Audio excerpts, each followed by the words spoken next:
Welcome to Movie Recaps with Brian. Subscribe below for daily recaps. Today we're recapping Anora, directed by Sean Baker.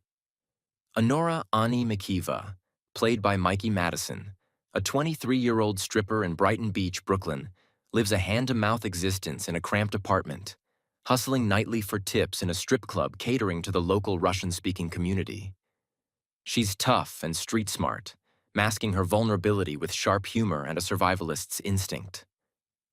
Her life takes a turn when her boss introduces her to Ivan Vanya Zakharov, played by Mark Eidelstein, the spoiled 21-year-old son of Russian oligarch Nikolai Zakharov, who needs a companion fluent in Russian. Vanya is supposed to be in New York to attend college, but instead he wastes his days playing video games in his parents' opulent mansion and his nights drinking and club hopping with fellow wealthy expatriates. Amused by Ani's bluntness and charisma, Vanya hires her for a series of sexual encounters. What begins as a transactional arrangement soon slides into a chaotic, indulgent companionship. On New Year's Eve, Vanya invites Ani to an over-the-top party at his mansion. The next day, on a whim, he offers her $15,000 to be his girlfriend for a week. A proposition she takes with cautious skepticism but ultimately accepts. The week becomes a whirlwind of decadent spending, hard partying, and reckless antics.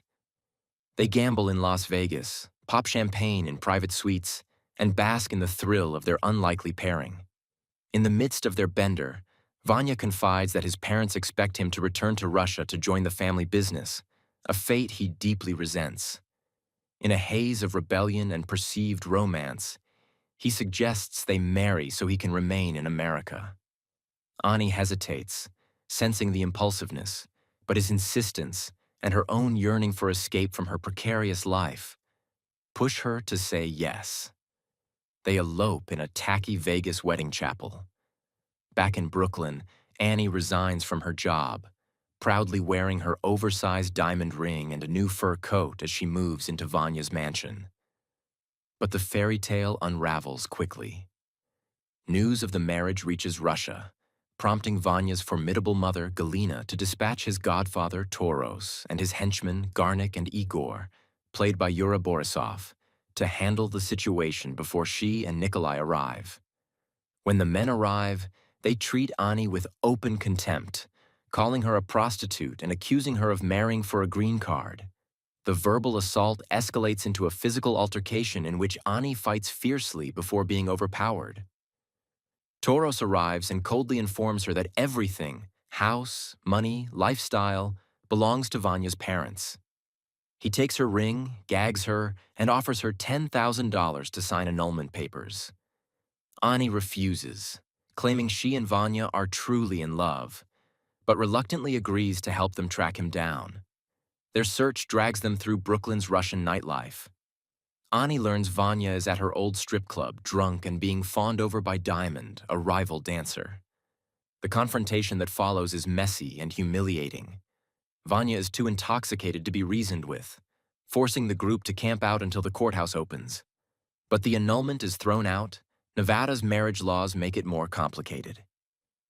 At the airport, Ani meets Galina and Nikolai in person. She greets them politely in Russian, but Galina icily dismisses her. Pressured by his parents, Vanya backs down, telling Ani their marriage is over.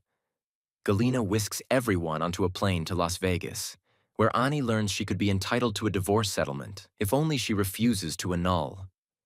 But Galina threatens to bury her financially. Vanya, spineless in the face of his family's dominance, offers no defense. The illusion of romance shattered, Ani signs the annulment. Before leaving, she delivers a sharp parting insult to both Vanya and Galina, pointedly telling Galina her son only married her to spite her, a jab that secretly amuses Nikolai. Igor drives Ani back to New York to collect her things. In a moment of raw honesty, she accuses him of assault during their earlier confrontation, suggesting he might have raped her if alone. Igor flatly denies it, saying that's not who he is. The next morning, he hands her the promised $10,000 and unexpectedly returns her wedding ring. In the car, Ani initiates sex with him but pulls away when he tries to kiss her. Her bravado finally crumbles, and she collapses into sobs in his arms. A fleeting moment of human connection in a story otherwise defined by manipulation, self-interest, and shattered illusions. Thanks for watching. Like and subscribe below to watch more movie recaps with Brian. Comment below which movie you'd like to see recapped next.